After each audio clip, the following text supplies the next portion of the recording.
Namaste, my name is Nidhi Nagori and welcome back to my channel. Today's video is a very special one and it's also a very big, major one because a lot of you have asked me this question, which is how to move to Canada on a work permit. Kaise milta hai Canada mein work visa? Ki kore pabo ami work permit in Canada? We're going to talk about all of that today, so if you are interested in moving to Canada on a work visa, stick around.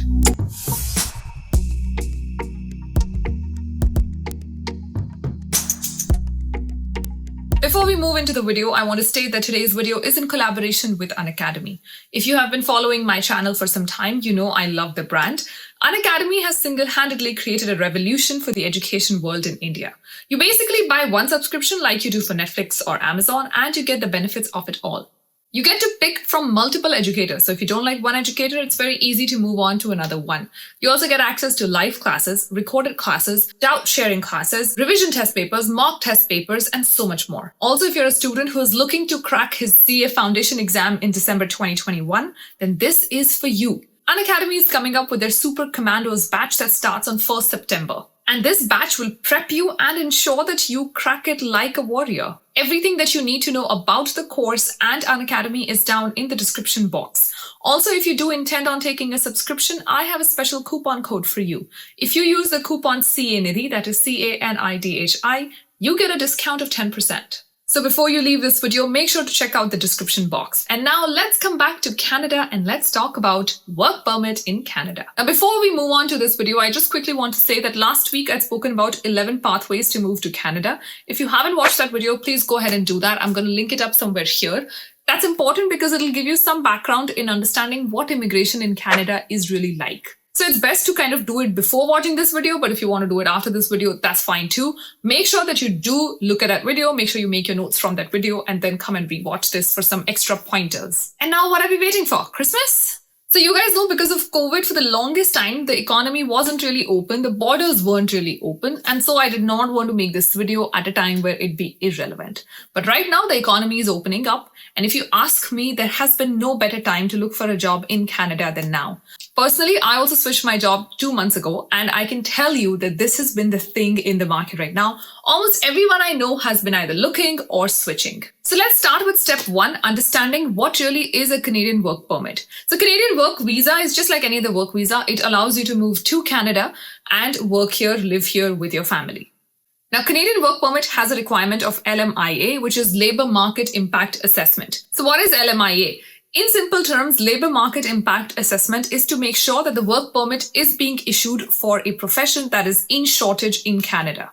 That's because as a government, you want to ensure that you're getting foreigners to fill in workplaces which are an actual shortage. So for example, if an employer wants to sponsor a work permit for a foreigner for say profession A, the government of Canada has to make sure that profession A is actually in short supply in Canada, which means there aren't enough Canadian citizens or permanent residents who are willing to fill the shortage. In short, the employer should have a real reason for hiring a foreigner, which means the employer has to prove that they tried to hire in Canada first and weren't able to find people. For this, the employer or the organization that's hiring you has to make postings on the government of job. To prove that there is an actual shortage, the employer or the sponsoring organization has to make the job posting live on the Government of Canada Job Bank along with 2 other places. This is absolutely mandatory and they have to show that they've been unable to hire anyone for that role. Once they've proven it to the Canadian government, it is only then that they can go ahead and post for LMIA, which means they can go ahead and make a job posting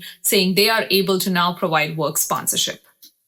So what does this mean for you? If you're watching this from your screen, sitting in a country beyond Canada, this means that you need to be in a profession that is in a real shortage in Canada.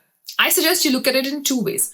Yes, the profession will be in shortage, but the province also matters. So for example, if you're trying to look for a job in Toronto and you want a work permit sponsorship, I would say that's kind of tough given the scenario right now, because in a city like Toronto or even in Vancouver, it's easier to find people. You just have exploding population, a lot of immigrants, international students coming in. So it is very easy for an employer to find candidates for their positions in cities like Toronto or Vancouver.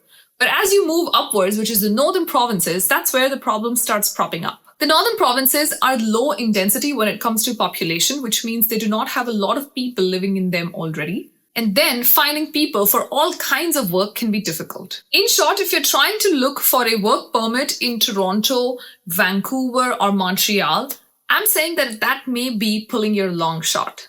You have to be okay to move to a smaller city. So even if you want to stay in Ontario, this position could be based in Thunder Bay, Sudbury, or places like that. Because the larger cities do have enough population to support, and getting a work permit in those cities is tough. Also, point number 2, if you are in a regular profession, something that does not require a high level of skill. So for example, my profession, which is internal audit, if you are an auditor, then you have to know that that profession may not really be in shortage because you have a lot of people coming in through express entry, which is FSW, Federal Skilled Workers, who are coming in as permanent residents and filling up that shortage. So you may not really find a position. Now, is that impossible? Not at all. All that I'm saying is that the number of jobs for regular professions which do not have a high level of skill requirement may be low. So then what kind of jobs are available? How do you get a work permit sponsorship? Well, simple. You start targeting the northern provinces or the smaller cities in the larger provinces. If you're looking at Ontario, instead of looking at Toronto, start looking at places like Thunder Bay or Peterborough. If you're looking at British Columbia, go beyond Vancouver, because again, Vancouver as a city can be an issue when looking for work permit. When you're doing your search, make sure that you're not using terms like work permit or visa, because that's not what is used here. The term that you need to use is LMIA. Use that in your search, so make sure you're always looking for LMIA jobs. The good thing about LMIA is that they generally also come with PNP or PR help. That's because once you've moved to Canada, you have enough points to file your own PR, especially if you move on a work permit. But just to be on the safe side, you want to ensure that you're looking for LMIA jobs, which can then guarantee you some sort of a PNP or PR support. This means that your employer will pay for your work permit entirely and pay for your PR sponsorship as well. Next thought process is this: how much should it cost you? Well, to be very honest, if you're moving on a work permit, it should cost you absolutely nothing. You should not be paying anything for it because your work permit is a legal responsibility of your employer. So they should be paying for your work visa, they should be paying for your relocation, they should also be paying for your family to move here. Also, if you have family that can move with you, your spouse will also be able to work because they will also have an open work permit, so they are eligible to work within Canada. Now that you have all this information, all that you have to do is go on to job search websites and then start searching for LMIA. I did a very simple search on Indeed and came across about 90 odd job postings. All of these postings are fairly recent, which means they've only been posted in the last week. Now, because there's a huge demand of LMIA, because there are a lot of people who want to move on a work permit, these jobs kind of get filled in very fast. So every week, just make sure that you have some sort of an alert set, or just go in, do a quick search across a few websites, and make sure that you're actively applying to these positions.